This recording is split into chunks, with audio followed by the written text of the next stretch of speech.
Hello students, mono halo alkanes की nucleophilic substitution reactions के बाद आज हम एलिमिनेशन रिएक्शन विद मेटल और रिडक्शन वाली जो रिएक्शंस है वो कंप्लीट करेंगे। तो मैं स्टार्ट करता हूँ बी एलिमिनेशन। एलिमिनेशन को हम हिंदी में कहते हैं विलोपन, विलोपन अभिक्रिया। तो मैंने एक एल्किल हैलाइड ले लिया, जैसे एक एग्जाम्पल लेता हूँ मैं CH3 CH2 और यहाँ हेलोजन जैसे Cl Br, जो आपकी इच्छा है, मैंने Cl ले लिया जैसे।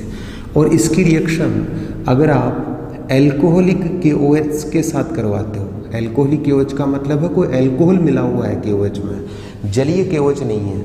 मतलब KOH का मैंने सॉल्यूशन बनाया एल्कोहल में घोलकर, एल्कोहल ले लिया जैसे C2H5OH, मेथिल एल्कोहल या एथिल एल्कोहल, कोई सा भी। तो एल्कोहलिक KOH की उपस्थिति में कोई हेलो एल्केन जब रिएक्शन करेगा तो इसमें से कुछ विलोपन होगा, मतलब कुछ एलिमिनेट होगा, निकलेगा। कैसे निकलेगा? देखो, हेलोजन जिस कार्बन से जुड़ा हुआ है वो अल्फा कार्बन है और नेक्स्ट कार्बन है बीटा। तो अल्फा कार्बन से हेलोजन हटेगा और बीटा कार्बन से एक H हट जाएगा। तो हाइड्रोजन और हेलोजन निकल गए, क्या बच रहा है?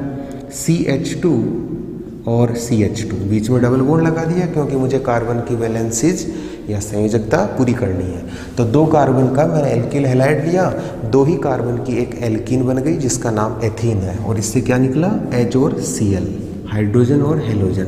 तो मैं इस रिएक्शन को बोल सकता हूँ विहाइड्रोहेलोजनीकरण, मतलब डिहाइड्रोहेलोजिनेशंस। वी मतलब विलोपन, हाइड्रो मतलब हाइड्रोजन और हेलो मतलब हेलोजन। तो विहाइड्रोहेलोजनीकरण मतलब हाइड्रोजन और हेलोजन इसमें से निकल जाएंगे।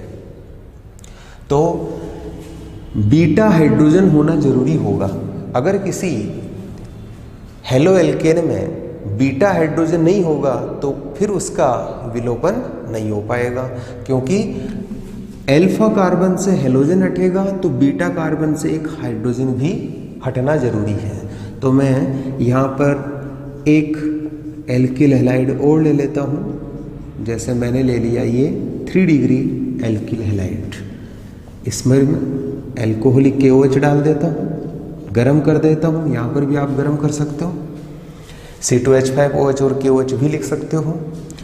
हेलोजन जिस कार्बन से जुड़ा हुआ है वो अल्फा कार्बन और नेक्स्ट कार्बन बीटा, ये भी बीटा ही है, अल्फा के पास वाले बीटा कार्बन है सारे, लेकिन सब बीटा इकसार है, सब बीटा समान है।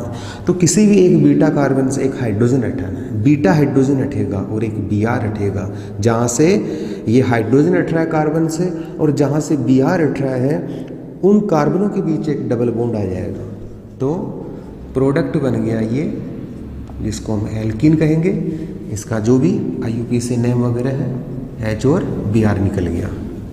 ठीक है, तो एल्किल हैलाइड अपने पास 3 प्रकार के हैं, 1 डिग्री, 2 डिग्री और 3 डिग्री। तीनों का आप इस टाइप से विलोपन करवा सकते हो।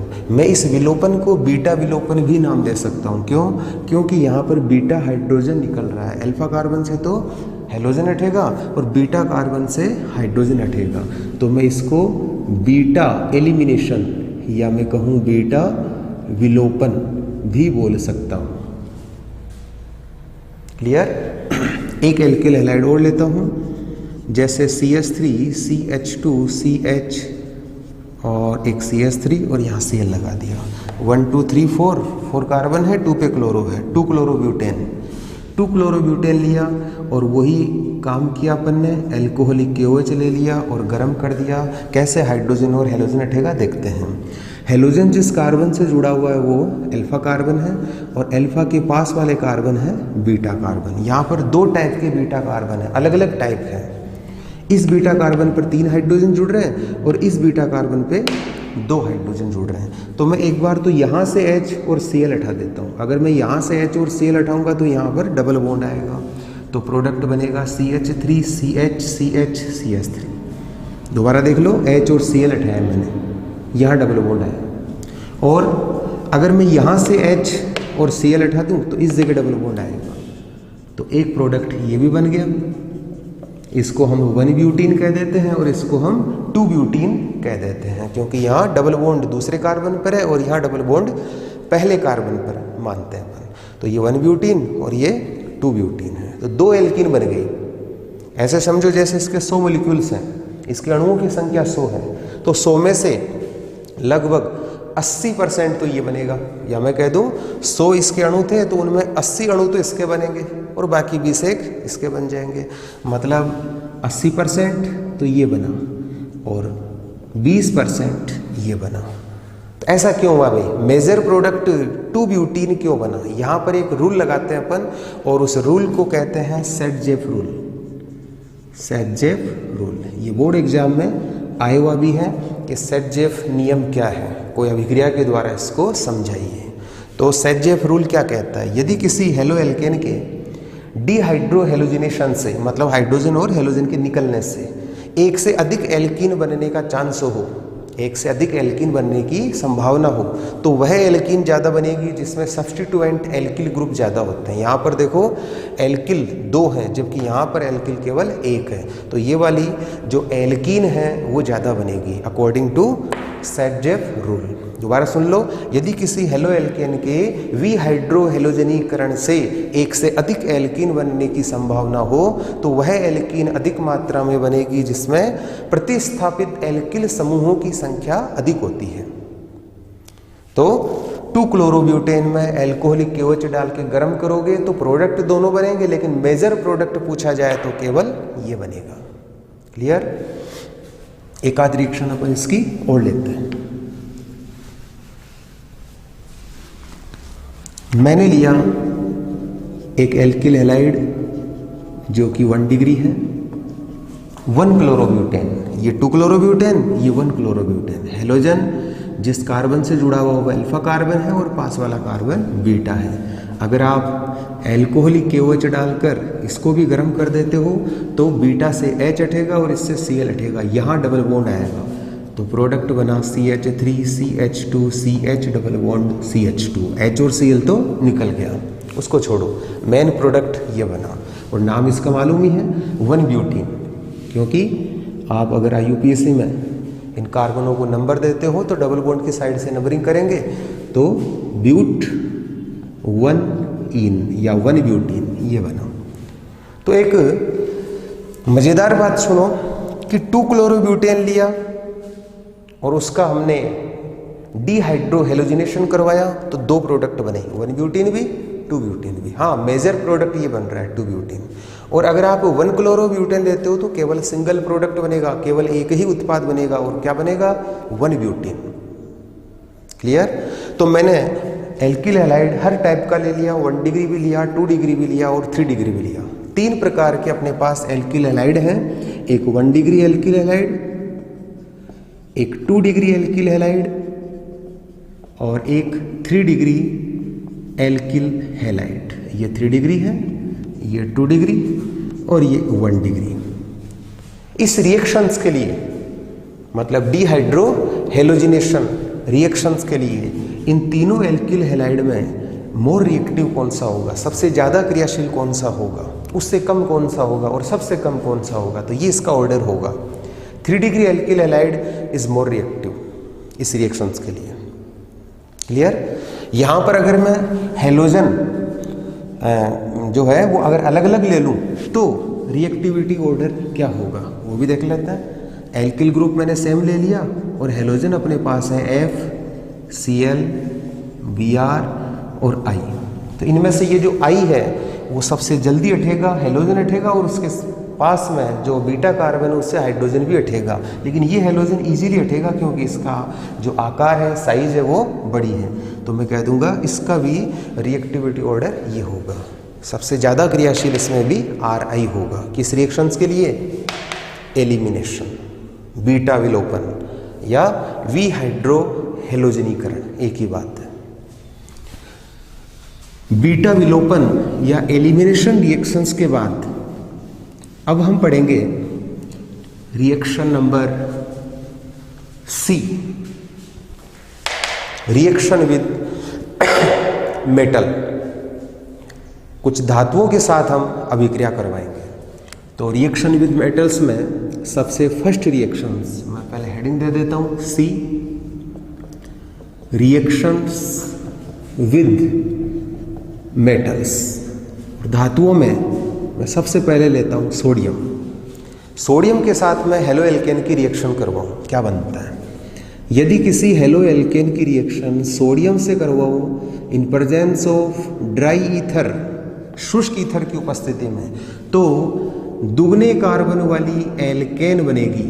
मतलब जितने कार्बन इस एल्किल हैलाइड में होंगे उसके डबल कार्बन आपको एल्केन में मिलेंगे।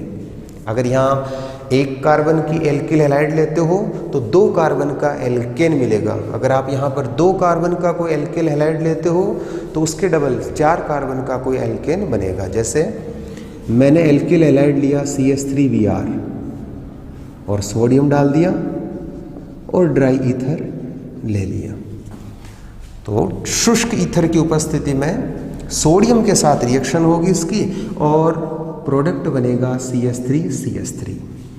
यहाँ CH3 है तो यहाँ डबल कर दिया मैंने CH3CH3 और NaBr निकलेगा। ये लो, बैलेंस करने के लिए हम क्या करें, जैसे भाई यहाँ पर 2 कार्बन हो गए तो इसके 2 मॉलिक्यूल्स काम आएंगे इस रिएक्शंस में, और 2Na ले लो, 2Na और 2Br, ये 2NaBr निकल गए, बैलेंस हो गई। लेकिन हमें याद रखने वाली बात ये इसमें कि सोडियम के साथ जब इसकी रिएक्शन होगी ड्राई ईथर की प्रेजेंस में तो डबल कार्बन वाली एल्केन बनेगी। जैसे मान लो ऐसे क्वेश्चन आ गया लिखा हुआ कि CH3CH2Cl मतलब क्लोरोएथेन की रिएक्शन सोडियम से होगी और ड्राई ईथर की प्रेजेंस बता दी, बताओ प्रोडक्ट क्या बनेगा? ऐसे ही आएगा, एग्जाम में से लिखा हुआ नहीं मिलेगा कि इसके 2 मॉलिक्यूल्स लेने हैं। तो क्या बनेगा? 2 कार्बन है, इसके डबल कर दो, CH3 CH2 CH2 CH3 मतलब ब्यूटेन बन गया भाई। क्लोरोएथेन लिया या मैं कहूँ एथिल क्लोराइड लिया और प्रोडक्ट बन गया ब्यूटेन। इस रिएक्शंस को हम नाम देते हैं Wurtz reaction. Wurtz reactions, Wurtz अभिक्रिया कहते हैं इसको अपन, याद रखना। वुड्स अभिक्रिया एग्जाम में कई बार पूछी गई है कि वुड्स अभिक्रिया की समीकरण दीजिए, या व्हाट हैपन, क्या होता है जब शुष्क ईथर की उपस्थिति में क्लोरोएथेन सोडियम धातु के साथ रिएक्शंस करता है, मतलब रिएक्शन देनी है आपको। एक क्वेश्चन और बनाते हैं वुड्स रिएक्शन का ही, रिएक्शन तो हो गई कंप्लीट। अगर मैं एल्किल हैलाइड 2 टाइप के ले लूँ, एक तो मैंने RX ले लिया और एक R' ले लिया, मतलब ये वाला एल्किल और ये वाला एल्किल अलग अलग है। मतलब यहाँ मान लो 1 कार्बन है तो इसमें एक कार्बन नहीं है, 1 से ज़्यादा हो सकता है कोई कार्बन, अलग अलग कार्बन वाले ये एल्किल हैं। और सोडियम की साथ इसकी रिएक्शन करवाई ड्राई ईथर की प्रेजेंस में, तो यहाँ पर प्रोडक्ट जो बनेंगे वो 3 टाइप के बनेंगे। अगर रिएक्शन में केवल RX लेते तो प्रोडक्ट बनता RR, जैसे यहाँ बना हुआ है। अगर रिएक्शन में केवल मैं ये लेता तो प्रोडक्ट R' बन जाता, लेकिन मैंने दोनों लिए हैं तो दोनों आपस में भी रिएक्शन कर सकते हैं, R और R'। ये लो, तो इसमें 3 पॉसिबिलिटीज हो गई, 3 टाइप के प्रोडक्ट बनेंगे, RR, R' और RR'। वुड्स रिएक्शन ही है ये। जैसे मैं इसको एग्जाम्पल से समझाता हूँ। मैंने लिया एक तो क्लोरोमेथेन और एक मैंने ले लिया क्लोरोएथेन, सोडियम और ड्राई ईथर। कौन कौन से प्रोडक्ट बनेंगे? अगर मैं केवल ये लेता तो इसको डबल करके लिख देता, ये लो। अगर मैं ये लेता केवल तो इसको डबल करके लिख देता, केवल कार्बनों की बात कर रहा हूँ मैं। ये लो, ये 2 कार्बन है, इसी को डबल करके लिख दिया। और अगर दोनों ले लिए तो दोनों आपस में भी रिएक्शन करेंगे, CH3 CH2 CH3, तो एक प्रोडक्ट ये भी बन गया, मतलब एथेन भी बनेगा, प्रोपेन भी बनेगा और ब्यूटेन भी बनेगा। वुड्स रिएक्शन ही है ये भी, कंप्लीट है वुड्स रिएक्शन। सोडियम मेटल के साथ मैंने इसकी रिएक्शन करवा डाली। अब मैं दूसरी रिएक्शंस लिथियम के साथ करवा के देखता हूँ कि लिथियम मेटल से अगर मैं हेलो एल्केन की रिएक्शन कराऊं क्या बनेगा। RX मतलब एल्किल हैलाइड, लिथियम के साथ रिएक्शन होगी, वो ईथर प्रेजेंस है यहाँ पर भी, LiX हटेगा, एक Li जुड़ेगा तो बन गया एल्किल लिथियम। ये एल्किल है, ये लिथियम है, एल्किल लिथियम हम इसको नाम देते हैं। LiX हट गया, बैलेंस करना चाहो, 2 लिथियम है, 2 ले लो। एल्किल लिथियम प्रोडक्ट बना। एल्किल लिथियम एक ऑर्गेनोमेटली कंपाउंड का एग्जाम्पल है। कार्ब धात्विक यौगिक का एक उदाहरण है ये। कार्ब धात्विक यौगिक का उदाहरण। क्या मतलब है कार्ब धात्विक यौगिक का? जिसमें कार्बन हो, ये देखो एल्किल का कोई कार्बन ही तो होगा, और साथ में धातु हो, मेटल हो, जैसे लिथियम है। तो अगर कोई मेटल किसी हाइड्रोकार्बन वाले पार्ट से जुड़े, हाइड्रोकार्बन के पार्ट से जुड़ जाए, तो हम कह देंगे वो ऑर्गेनोमेटेलिक कंपाउंड होगा, कार्ब धात्विक यौगिक होगा। तो ये एल्किल लिथियम एक कार्ब धात्विक यौगिक का एग्जाम्पल है, उदाहरण है। यहाँ पर भी आप चेंज कर सकते हो, एल्किल कोई सा भी ले सकते हो, मेथिल एथिल जो आपको लेना है। जैसे मैंने ले लिया CH3 और X की जगह मैंने Br लगा दिया। लिथियम के साथ रिएक्शन होगी, ईथर मैंने प्रेजेंस बता दी, LiBr तो हटेगा ही हटेगा, एक Li इसमें जुड़ जाएगा, तो बन गया प्रोडक्ट मेथिल लिथियम। एथिल लेते तो एथिल लिथियम बन जाता, ऑर्गेनोमेटेलिक कंपाउंड बन गए। तो मैं तीसरी रिएक्शन और बता रहा हूँ, इसको मिटा देते हैं अपन। तीसरी मेटल मैंने ले ली, अब की बार मैग्नीशियम। मैग्नीशियम के साथ अगर इसकी रिएक्शन करवाओगे क्या बनेगा? एल्किल हैलाइड लिया और मैग्नीशियम के साथ रिएक्शन करवाई। यहाँ पर भी मैंने वही ड्राई ईथर सॉल्वेंट के रूप में ले लिया। शुष्क ईथर की उपस्थिति में मैग्नीशियम धातु जब एल्किल हैलाइड से रिएक्शन करेगी तो ये मैग्नीशियम इसमें जुड़ेगी और प्रोडक्ट बनेगा RMgX, एल्किल मैग्नीशियम हैलाइड। हम क्या देते हैं? Alkyl magnesium halide. इसको हम ग्रिग्नार्ड रिएजेंट भी कहते हैं, ग्रिग्नार्ड रिएजेंट, क्योंकि एक साइंटिस्ट था विक्टर ग्रिग्नार्ड, जिसको ग्रिग्नार बोल देते हैं हिंदी में, विक्टर ग्रिग्नार। इसने ये RMgX बनाया एल्किल हैलाइड और मैग्नीशियम से। और ग्रिग्नार रिएजेंट से या एल्किल मैग्नीशियम हैलाइड से हम कई टाइप के ऑर्गेनिक कंपाउंड बना सकते हैं। अनेक कार्बनिक यौगिकों का निर्माण इससे किया जा सकता है। तो ऐसा रिएजेंट बनाने के बाद विक्टर ग्रिग्नार मतलब साइंटिस्ट को नोबेल प्राइज से सम्मानित किया गया था। हाँ भाई, RMgX बन गया। ये भी एक ऑर्गेनोमेटेलिक कंपाउंड है, कार्ब धात्विक यौगिक है। क्यों? क्योंकि यहाँ पर भी एल्किल मतलब कोई हाइड्रोकार्बन वाला भाग ही है ये भी। तो एल्किल का कार्बन और धातु, इनके बीच में धातु है मैग्नीशियम, तो इनके बीच में बॉन्ड बन रहा है, तो हम कह देंगे ये भी कार्ब धात्विक यौगिक है, ऑर्गेनोमेटेलिक कंपाउंड है। ग्रिग्नार रिएजेंट कहते हैं इसको। ग्रिग्नार रिएजेंट में आप देखो मैग्नीशियम मेटल है, पॉजिटिव चार्ज, धातु हमेशा धनायन बनाने की प्रवृत्ति रखती है, इलेक्ट्रॉन त्यागने की प्रवृत्ति रखती है, तो मैंने यहाँ पॉजिटिव बना दिया। और याद रखना ग्रिग्नार रिएजेंट में जो एल्किल है उस पर चार्ज कौन सा है? नेगेटिव। और यहाँ देखो एल्किल हैलाइड में आपको मालूम है हेलोजन की इलेक्ट्रोनेगेटिविटी एल्किल के कार्बन से तो ज़्यादा ही है, इसलिए बॉन्ड के इलेक्ट्रॉन ये खींचेगा तो X पर नेगेटिव और एल्किल के कार्बन पर पॉजिटिव। एल्किल हैलाइड में एल्किल पर पॉजिटिव और एल्किल मैग्नीशियम हैलाइड में एल्किल पर नेगेटिव। प्रकृति ही चेंज हो गई, मतलब यहाँ पॉजिटिव चार्ज था लेकिन ग्रिग्नार रिएजेंट में एल्किल पर चार्ज हो गया नेगेटिव। ये सब मेटल से रिएक्शन हुई है इसलिए हुआ है। ड्राई ईथर लेना पड़ेगा, ध्यान रखना, शुष्क लेना पड़ेगा। अगर इस रिएक्शन में पानी मिल गया, मतलब जलीय अवस्था में अगर ये रिएक्शंस हो गई, जलीय अवस्था में अगर ये विक्रिया हो गई, तो ये ग्रिग्नार रिएजेंट उस पानी के साथ क्रिया कर लेगा, क्योंकि पानी का जो H+ है वो ग्रिग्नार रिएजेंट के R- के साथ, ये R- है, इसके साथ जुड़ जाएगा। तो प्रोडक्ट क्या बना? RH, मतलब एल्केन प्रोडक्ट बन गई। अगर आपको रिएक्शंस के टाइम ग्रिग्नार रिएजेंट ही बनाना है तो अजलीय परिस्थितियां लेनी पड़ेगी, नॉन एक्वस, या मैं कहूँ पानी बिल्कुल भी नहीं होना चाहिए, तब तो ग्रिग्नार रिएजेंट बन जाएगा। और अगर आपने इसमें पानी मिला दिया, जलीय परिस्थितियां कर दी, तो फिर वो पानी इसके साथ रिएक्शन करेगा और बना देगा एल्केन, और MgXOH ये तो बाहर हटेगा ही हटेगा। इसको बैठा देते हैं। ठीक है, तो ये भी एक बढ़िया क्वेश्चन बन गया कि क्या होता है जब ग्रिग्नार रिएजेंट वाटर मॉलिक्यूल्स के साथ रिएक्शन करता है, एल्केन बना देता है, और क्या है, RH। यहाँ पर भी आप कोई सा भी एल्किल ले सकते हो, जैसे मेथिल ले लिया, यहाँ X की वैल्यू जैसे मैंने Br ले ली, मैग्नीशियम मेटल के साथ मैंने इसकी रिएक्शन करवा दी, ये इसी के साथ रिएक्शन करेगा, ये भी यहाँ जुड़ गया, क्या बना, प्रेजेंस बता दूँ, ड्राई ईथर की, तो मैग्नीशियम जुड़ गया इसमें, CH3MgBr, नाम क्या होगा, मेथिल मैग्नीशियम ब्रोमाइड, शॉर्ट में लिख दिया मैंने ऐसे ही, मेथिल मैग्नीशियम ब्रोमाइड इसका पूरा नाम है। ये भी ग्रिग्नार रिएजेंट का ही एक एग्जाम्पल। अगर आप एथिल ले लेते हैं यहाँ तो नाम बनता है इसका एथिल मैग्नीशियम ब्रोमाइड। तो मैग्नीशियम मेटल से मैंने ग्रिग्नार रिएजेंट भी बना डाला।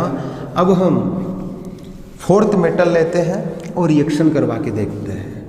फोर्थ मेटल है जिंक, कि जिंक के साथ जब आप रिएक्शन करवाओगे तो क्या बनेगा, एल्किल हैलाइड लिया और उसकी रिएक्शन जिंक के साथ करवा दी, क्या बनेगा, Zn जुड़ेगा और क्या एल्किल के साथ, प्रोडक्ट बना RZnR। ये लो भाई, एक ऑर्गेनोमेटेलिक कंपाउंड और बन गया अपना। सबसे पहला मैंने ऑर्गेनोमेटेलिक कंपाउंड बनाया था RLi, उसके बाद मैंने बनाया था RMgX और अब मैं बना रहा हूँ RZnR। इसको हम नाम देते हैं फ्रैंकलैंड रिएजेंट। फ्रैंकलैंड अभिकर्मक है ये R2Zn।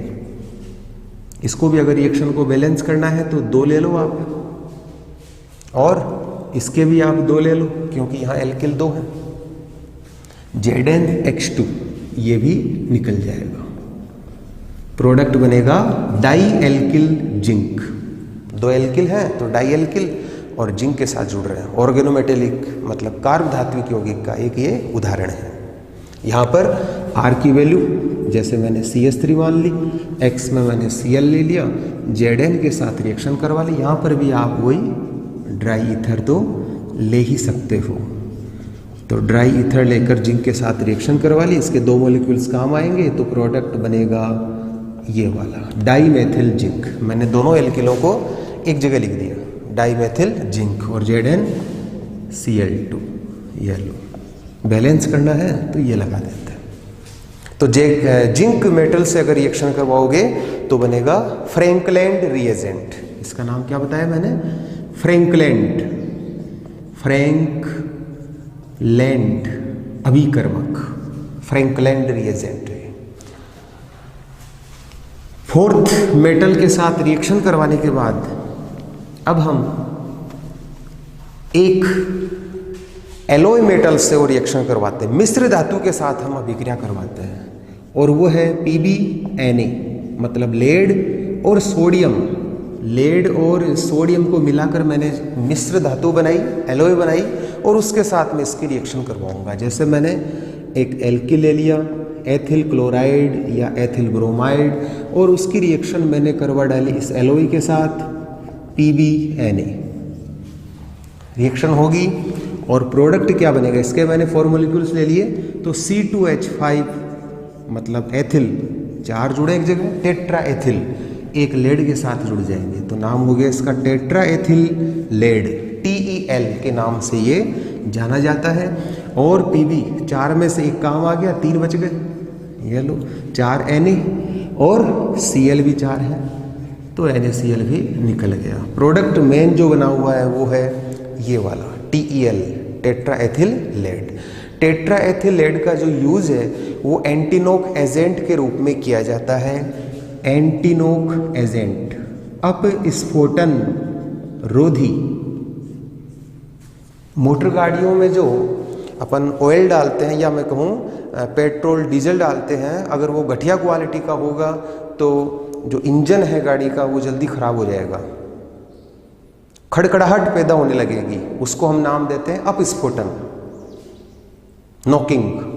तो उस अपस्फोटन को रोकने के लिए, उस इंजन को जल्दी खराब होने से बचाने के लिए पेट्रोल डीजल में हम कुछ मात्रा में TeL डाल देते हैं, टेट्रा एथिल लेड डाल देते हैं। ये अपस्फोटन रोधी होता है, मतलब अपस्फोटन को रोकने का काम करता है, एंटी नॉकिंग एजेंट है ये।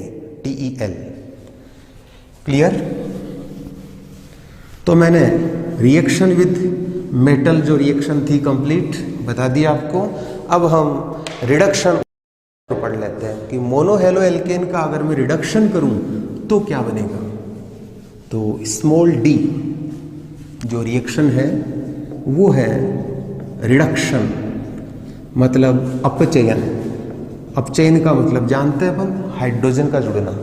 तो एल्किल हैलाइड के साथ आप रिएक्शन अगर करवाते हो जिंक और HCl की, ये एक रिड्यूसिंग एजेंट है। जिंक और HCl आपस में रिएक्शन करके हाइड्रोजन पैदा करेंगे और वो हाइड्रोजन इसका अपचयन करके रख देगी। जरूरी नहीं आप ये लो, आप यहाँ पर जिंक और NaOH भी ले सकते हो। ये भी आपके अगर नहीं जचे तो Na और C2H5OH भी ले सकते हो। और ये भी नहीं लो तो अपना लिथियम एल्यूमिनियम हाइड्राइड ही ले लो। और ये भी नहीं चले तो रेड फॉस्फोरस की प्रेजेंस में HI डाल दो। ये सब वही काम करेंगे, इनसे हाइड्रोजन निकलेंगे और वो हाइड्रोजन इसका अपचयन करेंगे। केवल दो हाइड्रोजन से इसका रिडक्शन होगा। यहाँ लिख देता हूँ मैं 2 हाइड्रोजन। ये लो, एल्किल हैलाइड 2 हाइड्रोजन से रिड्यूस्ड होंगे, अपचयित होंगे। ये 2 हाइड्रोजन कौन दे रहा है? इनमें से कोई सा भी। तो एक हाइड्रोजन तो X के साथ निकलेगा HX, एक हाइड्रोजन इसमें जुड़ गया, प्रोडक्ट बन गया RH और HX। और RH को हम क्या कहते हैं? एल्केन। तो एल्किल हैलाइड का अगर आप रिडक्शन करवाओगे, अपचयन करवाओगे तो हमें एल्केन प्राप्त होगा, एल्केन मिलेगा। यहाँ पर एल्किल की वैल्यू जो आपकी इच्छा है वो रख सकते हो। जैसे मैंने R रख दिया CH3 और X की वैल्यू Cl, और इनमें से कोई सा भी मैंने रिड्यूसिंग एजेंट डाल दिया। तो बताओ प्रोडक्ट क्या बनेगा? H और Cl हटेगा, एक H यहाँ जोड़ दो तो प्रोडक्ट बन गया CH4। यहाँ 2 कार्बन वाला ले लो, CH3CH2। यहाँ जैसे हेलोजन मैंने Br ले लिया, ये एल्किल हैलाइड ले लिया मैंने यहाँ, और इनमें से कोई सा रिड्यूसिंग एजेंट डाल दिया। हाइड्रोजन 2 जुड़ेंगे, एक H और एक Br हटेगा, एक H यहाँ जुड़ जाएगा। तो प्रोडक्ट बोलो क्या बना? CH3CH3। बस एक H जोड़ा है मैंने यहाँ और एक H Br के साथ निकल गया, तो एथेन बन गया यहाँ पर। कंप्लीट। केमिकल रिएक्शंस को पूरा पढ़ने के बाद अब हम पढ़ लेते हैं मोनो हेलो एल्केन्स के यूज। तो इनमें एक तो मेथिल क्लोराइड और एथिल क्लोराइड, इनका यूज हम मेथिल सेलुलोज और एथिल सेलुलोज बनाने में करते हैं। और मेथिल सेलुलोज और एथिल सेलुलोज से हम कई प्रकार के मेडिसिन्स मतलब दवाइयाँ बनाते हैं। इसके अलावा मेथिल क्लोराइड और एथिल क्लोराइड जो हैं वो रेफ्रिजरेटिंग मतलब प्रशीतक के रूप में भी काम आते हैं। ठंडा वातावरण पैदा करने में इनका यूज किया जाता है। और निश्चेतक एनेस्थेटिक के रूप में भी इनका उपयोग किया जाता है। मतलब इनकी वाष्प, इनकी वेपर अगर सूंघ ली जाए तो उससे बेहोशी उत्पन्न होने लगती है। इसके अलावा एथिल क्लोराइड का एक यूज मैंने और बताया, एथिल क्लोराइड ले लो या एथिल ब्रोमाइड ले लो, इसका एक यूज है टेट्रा एथिल लेड बनाने में। और इसका यूज मैंने आपको बताया था TEL का अपस्फोटन रोधी एंटी नॉकिंग एजेंट में इसका यूज किया जाता है। जो जितने भी एल्किल हैलाइड हैं, जितने हमने एल्किल हैलाइड बनाए हैं, इनका एक जो यूज़ है वो है इम्पोर्टेंट ऑर्गेनिक कंपाउंड बनाने में। हमने इनसे कई कार्बनिक यौगिक बनाए। हमने इससे ग्रिग्नार रिएजेंट भी बनाया, हमने इससे फ्रैंकलिन रिएजेंट भी बनाया। और कल मतलब पिछले वीडियो में मैंने इससे एल्किल हैलाइड से मैंने साइनाइड बनाया, आइसोसाइनाइड बनाया, अल्कोहल बनाया, थायो अल्कोहल बनाया, और इससे ईथर बनाया, थायो ईथर बनाया, एमीन बनाया, और कई सारे कंपाउंड हमने इससे बनाए थे। तो हम कह देते हैं इम्पोर्टेंट ऑर्गेनिक कंपाउंड बनाने में मोनो एल्केन का यूज़ होता है। तो ये मैंने कुछ इनके यूज़ बताए। आज की क्लास हम ये समाप्त करते हैं।